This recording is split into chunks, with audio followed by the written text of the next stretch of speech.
There's a little communication tool you might have been accustomed to over the last few years called Zoom.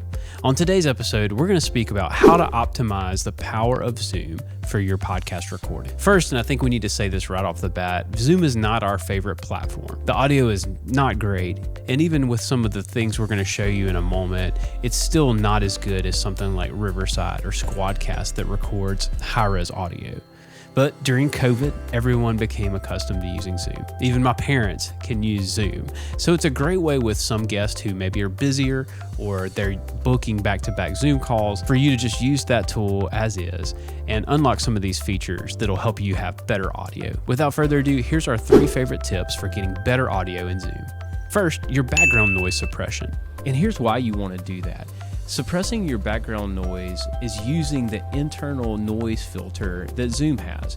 And for us, we honestly think that there are better tools out there, tools that we have on a professional level that we would prefer. Now, if you are editing your own show, this is a great tool.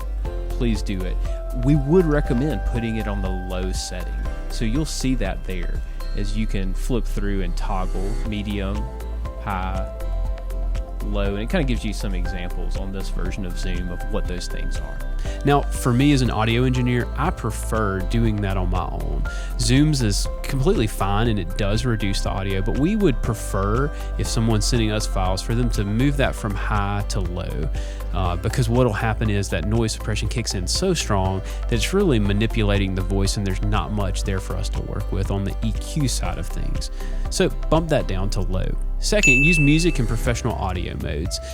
Again, this original audio mode, it's probably a little more bells and whistles than anything, but there is more data stored inside of the file when you engage these settings. Now, I will say this is probably a little stretch to call any of Zoom's features professional audio.